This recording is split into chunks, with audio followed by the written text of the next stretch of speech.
All right, Gianni Russo, welcome, my man. Gianni was Carlo in The Godfather. Hello, Gianni. What are you doing, Gary? That guy's a little nuts, ain't he? How about it? About a staph infection? Yeah. Got to be careful of those hot tubs, Gianni. Don't worry about him. I drain mine hourly. I'll bet you do. Gianni Russo drains his hot tub hourly. Hey, can I start with this? Let's go to The Godfather and one of the most unforgettable scenes ever put on film. You as Carlo getting whacked in the front seat. Was that one take? Oh, no, my God. I wish it were. No, I mean, Francis Ford Coppola is, such a genius.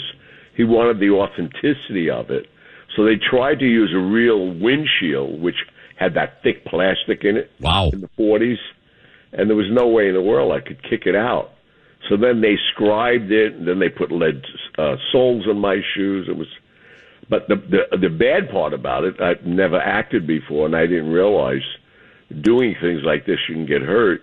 When my feet went through the windshield, and then when they stopped the car and pulling me out, they cut all the back of my legs with the windshield glass. Oh. Ow. So that was real glass. Usually in movies they have what they call candy glass, something like that. It's right. But yeah. See, if you remember the scene, the camera was mounted on the hood of the car. Yes. So we tried the candy glass and it just broke out. You needed that crunching, and anybody, I mean, obviously getting choked to death, you'd be fighting for your life. So you'd be kicking like mad. But it worked. We're still talking about it. Oh, my God, did it work? 50 years later. Explain, Gianni, how they did the choking part, because that looked really authentic, too. Oh, that was easy. That's the easiest part. Because once Clemenza put that wire around my neck, all I had to do was put my feet to the floorboards and raise myself up. And once my back was laying on the top of that seat, that's when I started kicking. So nobody saw that. Okay. It looked great. How many takes? Oh, my God. That was about 6 takes, 6 windshields. All these windshields off to the side. All right, get another windshield in there. Gianni's got to do it again. Wow. Oh, yeah, I know. And that's how crazy it was. Was that your first movie? Yeah, I never did it. I never acted before in my life. How did you get that part? I solved a major problem for Paramount called the Colombo family. What do you mean? Oh. What do you mean? Well, they were picketing the FBI building. They did not want the film made. And Joe Colombo, I don't know where he was coming from, making a presence that, how the Italians are always defamed in movies by gangsters and all this. And then he was called in, actually, by the Gambino family, saying, remember, this is a secret organization. Stop picketing the FBI office. And that's why the second year of the big rally in June, I was actually called not to go. And I was on the dais, and that's when they shot him. They had Joe Gallo took the contract because he was trying to get back into the, good graces with the mob. And Joe Gallo took the contract to whack him, and he had this black cellmate that he convinced him to do it. And there was like 11 people shot that day, killed. And somewhere through all that, you got the part of Carlo. I already had the part by the time he got shot. Okay. I brought Joe. In fact, I brought Joe Colombo and everybody else, Butter Esther, Chico, and all them to the Gulf and Western building when they blew up the Paramount gates to send a message that they didn't want this movie made. And I thought this was a great opportunity for me to get in the movie business. My ego, I was 25 years old. I always wanted to be an actor. So with that said, I arranged a meeting because of, Costello having all the unions and everything else in New York. And I got them permission to shoot and the locations they wanted. And my reward was I play Michael, Sonny, or Carlo. It's just like the movie. Your real life is much like The Godfather. Yeah, it still is. Hey, I got to ask you, I talked about this earlier that I was going to talk to you, and you told my friend George when you talked to him, because he set this up for me, that you had to leave the country when JFK was assassinated, but you wouldn't tell him why. Well, the reason why was that, I was, like, when he was getting during the primary, Joe Kennedy made a deal with Costello and the rest of the mob. If you get my son elected, the first duty as his presidency, they would invade Cuba. They created the Bay of Pig fiasco, and they would get the casinos back. So it was a win-win. The mob got him to become president, which we all know, and then they never invaded because he made the mistake of putting his brother Bobby in as Attorney General. And unbeknownst to him, Bobby hated his father and his friends, and he went after every mobster there was. I was at Marcello's house in New Orleans when they raided his barbecue that Sunday afternoon. And Bobby told him right to his face, he said, "You're dead." He said, "Oh, now you're threatening Attorney General?" He said, "I ain't threatening you. I'm letting you know. I'm going to kill you." It's not a threat, it's a fact. Yeah. Your book, Gianni, Hollywood Godfather, My Life in the Movies and the Mob. Were you nervous to release some of these stories? No, that's why I waited till I was 75. The only guy I was really worried about was Junior Carmine Persico. He was doing 130 years, but I knew he still had reach outside the prison walls. And then, as luck with me, my book came out March 12th. He died March 7th. Good timing. Good timing and good lighting or everything, and you being in the movies, you know that. Oh, thank God, man. It's so much fun. What happened after The Godfather comes out and it becomes this massive hit? What is your life like? Well, I capitalized on it, which I still am. I don't know if you're aware of it or your audience is aware of it. I did 46 other motion pictures, all major movies. 16 of them I was involved in the production, like Seabiscuit, and The Freshman was a great movie. I got Brando his biggest paycheck to come back in and play Don Corleone. Warner Brothers paid him $12 million with Bruno Kirby and the other kid I really like. He lives here too. Matthew Broderick. Matthew Broderick, yeah. I see Matthew around the neighborhood a lot. And you do this movie, and it's such an iconic movie. Anything you do after, you're always going to be looked at as Carlo, or do you move past that in your life? I don't really mind that so much. I mean, I do mind being Carlo the wife beater.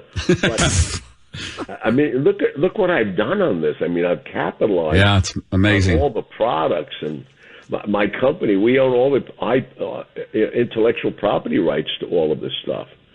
And that's why I'm always in Chicago. I'm fortunate enough because I'm partners with Greco and Son, who do $6 billion a year in the Tang groceries. And now we launched this whole brand all through the Chicago area. We're in like 700 supermarkets already. And I'll be back there the 23rd and 24th at Caputo's. That's right, for the bocce tournament. And you'll be back in this studio with the host, Bankow. I'm filling in. If you invite me, I want to be here. Yeah, he's going to be here. You're going to be in with him. And let's talk about the name of the olive oil and the vinegar and the sauces. It's famous Genco olive oil from the movie. Genco. Woohoo! Can't beat that. Do I have time to ask Gianni when he killed a man? When we come back. When we come back. Gianni, can you hang on? Sure, please. All right, Gianni Russo. That's right, Gianni Russo. And then we've got the news with Nick Gale. Technical only.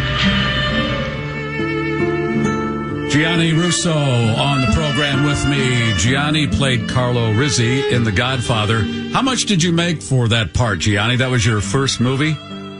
I made $17,000. I didn't even care about the money. I just wanted to get into the movie. I was already making that a week, but it was just what I wanted to do. Unfortunately, it worked, and it's still working. So you had a sense then that the movie was going to be this classic? No, not really. We were even worried that it would come out because Paramount was just taken over by Charlie Bluedorn with Gulf and Western, and it was their first movie, and they didn't really like Pacino as Michael because the first film they saw on Michael was in the Army uniform with Kay at My Wedding. And when they saw the dailies on that, they said, this guy's going to become Michael Corleone, which was brilliant as far as the way Francis directed it. But we never thought the movie would come out, to be honest with you. Wow. And then the second one, as powerful as the first one. Oh, my God, I love the second one. Yeah. Is it true you dated Dionne Warwick for 13 years? I don't know where that rumor came from. I mean, I managed her for 15 years. I mean, she's a great talent. I made a lot of money with her, but I keep hearing it. I think she keeps posting it. Oh, really? How about Marilyn Monroe? It says Marilyn Monroe, Liza Minnelli, scores of other celebrities that you dated. That I'll take credit for all day long. All right. How was M Squared? Liza was a great friend of mine. In fact, I had Liza in Chicago with me when I was at the Blue Max Room at the Regency O'Hare. And how do you mean you had her? I don't know. She was on stage with me. She came up with me. I performed there. You're a singer too, right? Yeah. Italians think they could sing, cook, and make love. I think I could do all three. I tell my kids not to do it at the same time, though. What about nice? What about Marilyn Monroe? I'm afraid to ask because it seems like you're always around somebody after they've been whacked, and now here's Marilyn in the hotel room with the hypodermic. Were you anywhere near there? Well, no. Problem was that's not true. Which it's part? So funny because. Well, I mean, I was with Marilyn the last 4 years of her life. I was 16. She was 32. Ooh. But I was in Calneva the last 3 days of her life when Sam Giancana, one of your countrymen there, had her up in the bungalows, and they were trying to set up the Kennedy boys one more time, but this time on film, like they did J. Edgar Hoover. When they caught him cross-dressing, they set that up. And that's why J. Edgar Hoover always denounced the mob, because they had these pictures of him. And they thought, being that, the Kennedys never did the invasion of Bay of Pigs, the mob never got their due for getting the president. They were supposed to get the casinos back. And with that, they thought if they got these last pictures of her, they would threaten these wonderful Catholic boys who were married, and that would put an end to it. And Marilyn would have nothing to do with it. She went ballistic. And she said she was going to go to the press. And Bobby was there, man. And Bobby took off soon after she did. And 2 days later, she was dead. Wow. And what are you saying in so many words, Gianni, that it wasn't a suicide? Oh, my God, no. I mean, she took so much drugs. I mean, they said they found drugs in the system. Hello. Did you find drugs in a pharmacy also? Right. I mean, she took drugs all the time. But no, they killed her with oxygen. How do they do that? Well, all of us have a fallopian organ in our groin, male and female. And all you have to do, which they did, they injected her with a hypodermic and kept pumping air, and they shot her between her pubic hairs so you couldn't see any puncture marks. And she died of an embolism. And that's why they keep saying they're going to exhume her body. And do what? It's oxygen. It's the best way to hit somebody. I mean, as a kid, I had this wild idea of becoming an assassin, and I learned how to do that. But you learned how to do that? They taught you that? Okay, this is a WLS exclusive. We just have exposed how Marilyn Monroe was killed. Oh, it's in my book, too. And it's in his book. Gianni Russo, the book is called Hollywood Godfather, My Life in the Movies and the Mob. Gianni, of course, many will know as Carlo from The Godfather. And you killed a guy in real life. Tell us about that. Well, I killed three, actually. 3 guys. Oh, jeez, I hate to short shrift you on that. Yeah. The one you're talking about was October 28, 1989. I remember it vividly. I would imagine I'd remember all the people I've killed. Yeah. Well, the guy came into my club in Vegas, Gianni Russo, State Street, and he came walking in the door like so many other patrons, handing out $100 bills to my guys, and he opens his check with a bottle of Cristal, a bottle of Louis XIII, goes to the casino, drops some money, comes back out, and he creates a fight with his date. He breaks the Cristal bottle and sticks it in her face. So I called the front door, and I said, guys, we have a problem on 7. And they say to me, we know, man, we ain't going over there. That guy's crazy. So I get involved. So I walk over there, and I want to find out if the guy's around anybody we know. So I said, who are you with, man? He said, what do you mean, Mon? Mon, I said, where are you from? He said, you don't want to know. And I figured he was Colombian. But I still didn't know. I didn't know he had the bottle in his hand yet. Mm-hmm. So he goes to turn to the woman, and he spins around to get my jugular, And I, fortunately, agile enough, I bend back, and he cuts me along my chin bone. I got 80-something stitches. But what I'm about to tell you shocked him and probably shocked you. I'm bleeding. I look down. I waited 6 months for these Sea Island cotton shirts. And I look at him. I said, look what the hell you did to my shirt. Are you crazy? And I pulled a gun on him just to get, distract him. Mm-hmm. And I put the gun to his head. I said, now get out of here. I got to take this lady to the hospital. And he said, F you. I said, forget about it. And I put 2 in his head. But he didn't go down right away. That was really scared me. I'm looking at a guy with a hole in his head. But the coroner told me later, that's why you shoot people behind the neck. He closes them down faster. But this was right in the skull. It spun around for a while. And people say you don't learn anything when I'm on the radio. Now you learn how to kill people. Okay. Gianni, behind the ear, close them out right away. Were you charged with anything?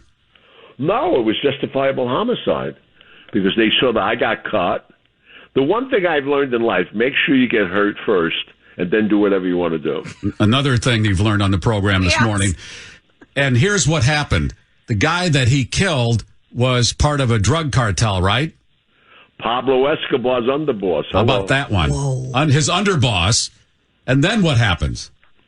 Well, I came home from the hospital, and I saw this whole Santeria on my living room rug with all the salamanders and blood and pictures of my family.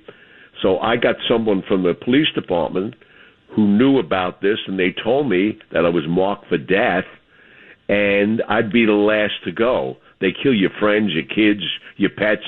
They want you to suffer as they're doing, but they have to avenge the death of the brother this was, and lest his soul don't rest.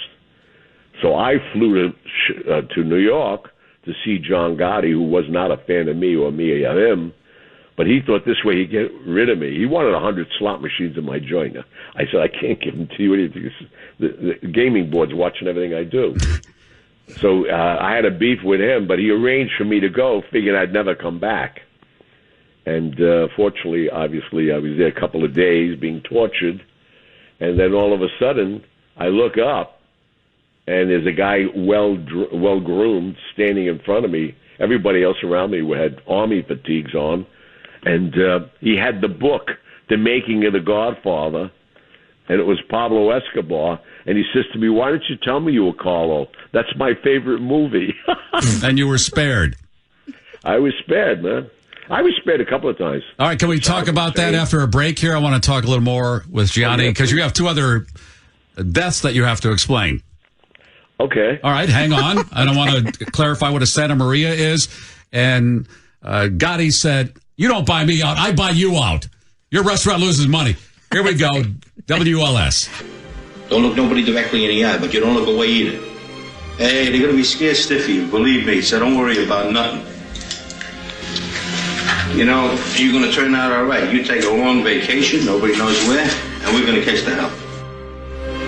Garry Meier in for Mancow. My guest is Gianni Russo. He played Carlo Rizzi in The Godfather. And if you're just joining the program, first of all, speaking of financial enlightenment, I got my good friend David Hochberg coming up in just a bit. And we have shed light on the death of Marilyn Monroe and the assassination of John F. Kennedy. That's what happened in the last half hour. We're not done yet. And Bobby Kennedy. And Bobby, probably, Gianni just admitted that, well, not that he just admitted, everybody knows, it's in his book. He killed 3 guys. We talked about the first guy. Who else did you kill? Well, the other situation I was put into, I was in the book, in 1949, I was put into Bellevue. I was quarantined because I got polio. And one of the candy stripers, believe it or not, was Carlo Gambino's niece. And she was told to keep an eye on me there. And she warned me as years went on. I was there for 5 years. As she warned me about this guy, Harold Gardner, who was a therapeutic nurse, and he was attacking boys long before this day and age, everybody knows about pedophiles. But at that time, nobody even wanted to talk about it. Mm-hmm. And I just was spooked by it all. And they after a while, they would not give you a bedpan anymore. They encouraged you to get out of bed, and they had rails everywhere, so you'd crawl out of bed and crawl along the wall and grab the rail and get to the bathroom. And one day, for some reason, this porter's little broom was blocking my way, and I put it under my right arm because my left side was paralyzed. And I had nowhere to go anyway. I was just going to go to the bathroom and go back to bed. So I couldn't stand at a urinal. I sat down in the bowl, and what I did, I broke off the handle, the bristles of the broom, and I sharpened the broom handle on the grout and the tile. And I always used the same stall. And as time went on, sure enough, Harold Garner showed up one night, and he tried to. The only privacy we had were the curtains on the door. They just slid back and forth. And he was trying to get in, and I said I'd be right out, and then he pushed himself in, and he was trying to basically attack me, but he didn't realize he put the broom handle next to me on the floor, and I had my right hand on it when he was trying to, well, I can't say on the radio what he was trying to do, but I hit him. Because of dragging, my upper body was so strong for 3 or 4 years. I hit him right under his rib cage, and it went right through him, went right into his heart. And basically, then they put me in a psych ward for a while, and then they released me, and the state just swept it under the rug. They didn't want to know nothing about it. I mean, wow. Okay, so that's number 2. You got a third one on your resume. Who was that? Well, the third one was Lorenzo Morales' brother, who came to avenge his death, and he didn't get out of the place. So, okay. Did he hurt you first, and then you could hurt him back? Well, I didn't even need to do that because the DEA agent, the FBI, intercepted that he was crossed the border because Pablo Escobar said he'd take care of it, and obviously he didn't. And the guy was coming, and they were going to try to use me as a lure to get this guy because they really wanted him. He was like number 4 on the most wanted list. And I took him out. And in fact, I got a letter from John Gotti from prison saying, I guess he wanted the warden to read it. He said, I never killed anybody. Here I am doing life. And they flew me to Washington. They gave me a dinner. And you have 3 deaths under your belt. Yep. Oh, Gianni. All self-defense. Of course they were. Yes. Yes. That's what you got to learn. You know? Hey, I agree. Believe me, I'm on your side. Yep. I'm the only guy who walks around New York with $1 million worth of jewelry waiting to be attacked. Nice. Gianni's going to be in Chicago later this month at Caputo's. Yep. The first annual bocce tournament, August 24th. That's in Carroll Stream. So Angelo Caputo's, and also his book, Hollywood Godfather, My Life in the Movies and the Mob. I'm so ordering that on Amazon today. And he's got the line of Genco products out, the olive oil, the balsamic vinegar, the sauces. I have a whole line of Don Corleone fine family foods. Nice. You got to taste my sauce, man. It's amazing. You're high line. It's rich. It's nice. Gianni, it's been a pleasure. You will be back here in with Mancow when you come into town. I'm looking forward to it. Thank you so much. Thank you, Gianni. Thank you, Gianni. Gianni Russo, Carlo from The Godfather. That was a real windshield that he kicked out. It wasn't one of the movie glassy things they can easily break. And they did 6 takes before they got it right. All right, let me play this to give you a little taste. Today I settle all family business, so don't tell me you're innocent, Carlo. Admit what you did. Come on. Don't be afraid, Carlo. Come on. You think I make my sister a widow? I'm godfather to your son, Carlo. No, Carlo, you're out of the family business. That's your punishment. You're finished. I'm putting you on a plane to Vegas. Tom, I want you to stay there. You understand? It was Brazzini, wasn't it? Tell me you're innocent. Because it insults my intelligence. It makes me very angry. Now, who approached you? Tartaglia or Barzini? It's Barzini. There's a car waiting for you outside. Take it to the airport. I'll call your wife. Tell her what flight you're on. Now, get out of my sight. Don't put your seatbelt on. No. It'll just hurt more when Clemenza pulls you into the back seat. Wow. That was wow. That The was Marilyn wow. Monroe thing, more than the JFK thing. Oh, my gosh. Everyone should go on WLSAM.com and re-listen to that part. I know I am. I'm afraid now. Exactly. Gianni, Garry Meier is not my real name. After we do some stuff here, we got David Hochberg coming up. That's right.